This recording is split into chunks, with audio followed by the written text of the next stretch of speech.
Season 7 trailer of Game of Thrones has dropped. Was it what we were expecting? Is it misdirection? Or did it give us a fan erection? Let the battle begin!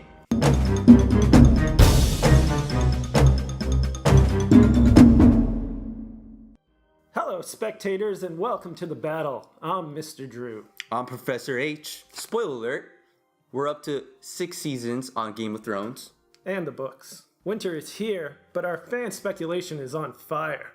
Are you excited, Professor? I'm very excited, very pumped up, and very afraid. Afraid? Well, winter's here. The White Walkers are on our door. What are we gonna do? Let's find out by breaking down the trailer.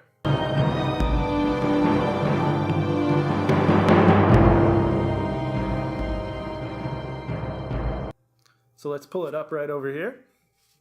So it starts with a Littlefinger voiceover over Sansa walking in the forest in the snow. Oh, you gotta love this. It says, by Littlefinger, don't fight the battles in the north, the battles in the south. Fight the battles everywhere, in your mind. I mean, it goes to show that there's something going on there between Littlefinger and Sansa. Well, it seems like Littlefinger's always playing mind games, so that would be my speculation. Or maybe Sansa's playing mind games at this point. Ooh, intriguing. Also, the next shot shows the wall opening, and then it shows a shot of Jon. I think this is a misdirection. I think they're trying to imply that Jon's on the other side of the wall, but I don't think he's going on this other side of the wall. I think he definitely is going on the other side of the wall. And the reason why is because, you know, as you'll see along as we get through the trailer, there's a reason why he needs to go over there. There's a reason why he won't be reunited with Bran. As Bran is coming this way, he would probably be heading in an opposite direction, either south or north. So you don't think he's just going towards the wall to pick up Mira and Bran? No. I think at this point he doesn't know what happened to Mira and Bran. I think his number one concern is how to defeat the White Walkers. And just to be clear on what my stance is with Jon, he is the main character. He is the centerpiece of this whole story. The next shot shows a crowd in King's Landing clapping for Cersei, so it looks like they approve of Cersei's role. Is it Cersei? It seems like they're welcoming someone, and I don't think they'd be really happy to be clapping for Cersei. Cersei is a bee. I like to call her the queen bee. And from what I remember, she blew up a ton of lords and High Sparrow in the Great Set. But you're thinking from the perspective of someone watching the show, not from people that actually live in King's Landing. They don't know what we know, and they don't know how bad Cersei actually is. I mean, true, but when you have a ruling king who is quote-unquote a Baratheon transition to a Lannister rule, then obviously the common people would speculate. Next shot shows Dany, possibly in Dragonstone, her original home. I'm afraid we're not going to get Dany versus Cersei. Dany versus Cersei is going to be the entire season. And this is why. Cersei is like what I think of a pendulum. You know, she's at the top of the world. And if we go back to the prophecy that was told back in the beginning of season 5, the Valonqar prophecy, Maggie the Frog gave her prophecy saying that she would have everything stripped away by someone younger and more beautiful. Next, it shows Brienne and Pod showing up at Winterfell. Shows an arrow and an Unsullied. Someone jumping on burning boats. Looks like Yara. It looks like there's going to be a battle on the seas. I mean... But is it a misdirection? Do you think it's Euron catching up somehow through the warp tunnel? Or that Theon and Yara are going on King's Landing? It could go either way. Maybe they're fighting. Maybe they're recreating the Battle of Blackwater. I mean, you know how awesome that was. Maybe this is them trying to retake over the Iron Islands. Regardless of what it is, I think we're going to see a lot of battles on sea, on land, and in the north. We have some Lannister archers, and then here's an intriguing one. It shows a bunch of birds, possibly crows. I'm hoping that this is Sam sending out the message that he found out how to make Dragonstone, and then he's trying to spread the message to as many people as possible. That would be nice to see, Mr. Drew, but I think what's really happening here is that Bran is actually warging into one of these crows. If you pause it right here, you can see that one of the crows has a wide eye. And then if we just fast forward to now, Bran has warging eyes. So what we see is Bran using his power to a greater extent, possibly looking for Jon. I guess it's just my fan for Sam, wanting him to be more in the story, or at least catch back up with Jon. We all love Sam. We know he's going to possibly be the one to make it at the end. And we also know that, he deserves to have Gilly.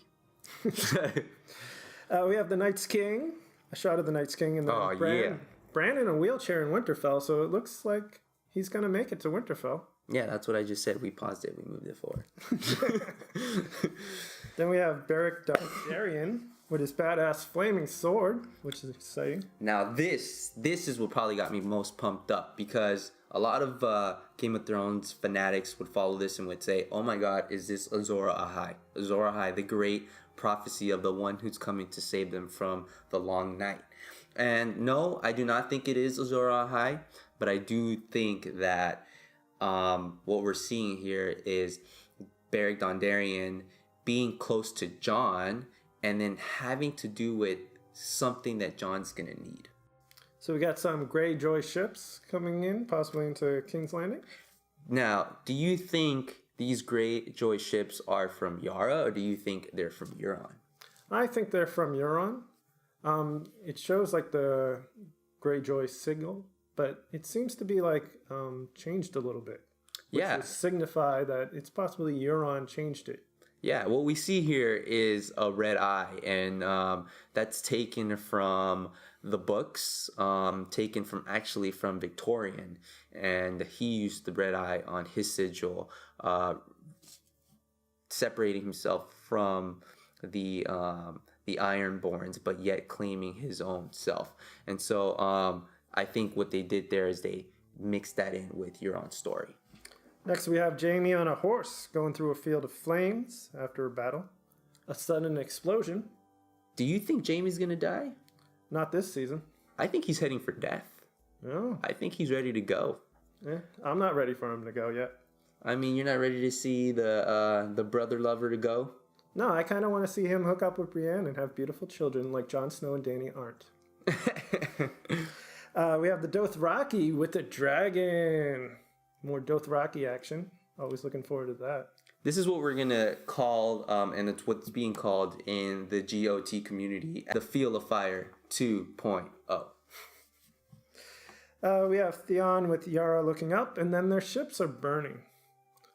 So I guess we're going back to what you were saying. They're either gotten sieged or, been betrayed, but basically they are going to be in a battle. We have the Lannister army. Jon with Beric and the Hound, possibly above the north. I mean, what you see here is you see Beric, obviously, the Hound, but you see them in the north and surrounded in a really dire situation. I mean, this is probably going to be hard home level, if not Battle of the Bastards, but it's definitely, I'm thinking, the second to last episode where they're really bringing this in.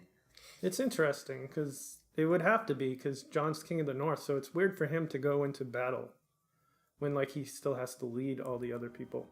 Yeah. Also, I don't even think it's north of the wall. I think the White Walkers have made it through, and that's why Jon would have to leave his post. If the White Walkers made it through, would the wall have fallen? I think that's the end of episode 1.